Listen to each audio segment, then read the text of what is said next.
right? She's a certified business development specialist. The name of her company is 100-Fold Return.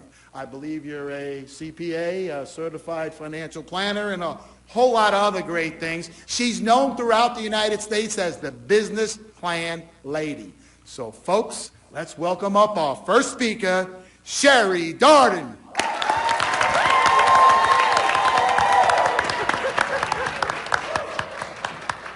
Okay, I am so glad to see everybody back from lunch. I hope you guys didn't do your carb coma.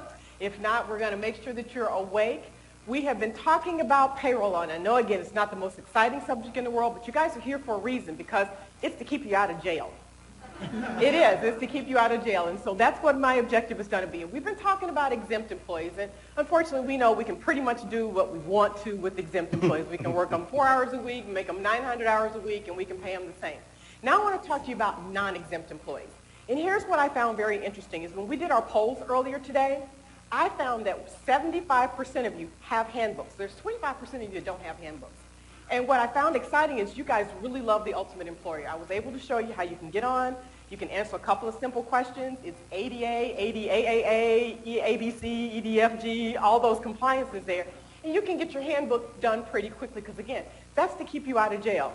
What I did also find really interesting that 25% of you didn't have employee handbooks, and you thought that, you know what, we've been doing it this way for 40 years. If you've been doing it this way for 40 years and you've done it verbally, that you're okay. So I want to talk to you about non-exempt employees, and this is going to keep you out of jail. So what I want us to do to kind of get us into that catalyst of thinking about those non-exempt employees, I've got something that I want us to all participate in, and I want us to talk to it, and I want us to say it out loud 3 times. And so I'm going to put it here up on the board. So I want us to say it out loud. 1, 2, 3. Read the board. There is no such thing as unauthorized work. Number 2. There is no such thing as unauthorized work. One more time. There's no such thing as unauthorized work. Okay, Dorothy's going to click her heels 3 times. 1, 2, 3. You're not in Kansas anymore. And listen, let me tell you, your Kansas is whatever I've been doing in my company handbook and employee. You know what? I've been doing it this way for 30, 40 years. It's okay. It's not okay. And I want to get you guys compliant. So the first thing I want to talk to you about is there is no such thing as unauthorized overtime. And we've all been victim of it. Can I share a couple of stories with you? And I really want to share it with you because I've been there, done that, got the T-shirt, and want to save you the trouble. Is it okay if I share some stories with you here today? Okay, unauthorized overtime. Driving down the street, my Chevy Trailblazer, got a client in my car. Get my cell phone, and I've got a text, and I've got a couple of telephone calls, and I don't answer because I'm with the client. All of a sudden, I get a text. I need to talk to you, 911, exclamation, exclamation, exclamation. Ask my client, can I take this call? Yes, that's fine. I get a phone call from a client. He gets a letter from his 15-year admin that he had to lay off. And it's a letter demanding 2 years of unpaid overtime. He says, I don't have to pay her, do I? I said, yes, you do. Well, what if I say I didn't have anything to do with it? Do I have to pay her? Yes, you do. Here's what happened.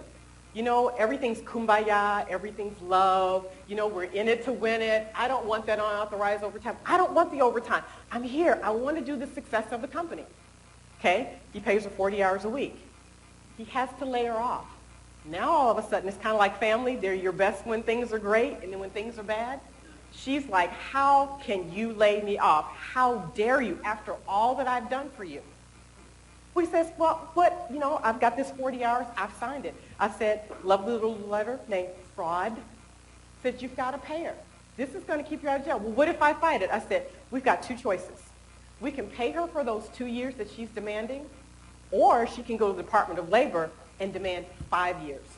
Now you got late fines, you've got penalties for her and every employee that you had for the life of the company.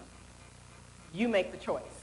So we had a little powwow with her, had the attorneys come in, we had her sign a letter, we gave her some money, sent her on her way. So is it cheaper? I always call it a blue song. It's cheaper to keep her. You know, you get that blue song. You know, my wife wants to leave me, but she wants half the dog, half the cow, and half the pickup truck, so it's cheaper to keep her. In essence, it's cheaper to go ahead and make them, that employee, pay them that overtime as to go ahead and go back in this back pay. Okay? So that's a little story about unauthorized overtime. I want to talk to you about there's no such thing as off-the-clock work. There's a little bitty, itsy-bitsy company that you've never probably heard of called Walmart. Okay? You've never heard of Walmart. Walmart had a class action lawsuit because here's what would Walmart do. If you know most employees of Walmart work 32 hours a week, here's what they would say. Your start time is 8 o'clock? Great. Your stop time is 4 o'clock? Great. 4 o'clock, I need you to go back. I need you to clock out, but don't leave. We got extra work to do. You got to clean up your workspace. You got to put stuff on the shelves, but it's off the clock. Multi-billion-dollar lawsuit that they had to go back 5 years and pay all of those employees overtime and off-the-clock work. Now, I understand most of you guys are managers, and you're in between that rock and a hard place. And I understand, and this is, again, the reason why I want to keep you out of jail, because you can be held responsible just as well as your company. And we talked about that in your compliance book, and I gave you guys some page numbers that you could look at to not just take my word for it, but know that this is the law. Walmart went one step further. Their managers, and this was in Dallas, Dallas Morning News on WFA, which is our ABC. Newsflash. Kidnapping at the Walmart off of LBJ. Here's what happened. They did the off the clock. They didn't want the employees to leave. Locked the door and said, you're not going anywhere. First of all, fire code violation, rule number 1. Okay. 2, it's unlawful because you know what that employee did? Picked up his cell phone and hit what were those 3 numbers? 911. And said, there is a kidnapping at the Walmart. So, of course, you know WFAA, there's a SWAT team, newsflash, all that good stuff, okay? Got in trouble again. Ladies and gentlemen, you as payroll managers, this is not anything you want to be privy to. You want to go ahead and make sure that you are in compliance and make sure if that employee works, and here's the thing I want you to think about, no matter what kind of excuses, no matter what your policy and handbook says, if that non-exempt employee does the work, you got to pay them. If they do the work, whether you think it's authorized, which again, we go back in that handbook and figure out what's considered authorized and unauthorized overtime. If they work it, you must pay them.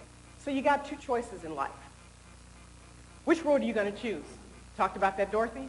You're going to choose the high road, which is you're going to be in compliance, keep yourself out of jail, or you're going to choose the low road and maybe say, you know what, I'm going to wing it. If they catch me, they will. Take the high road, the low road, the choice is yours. Thank you very much.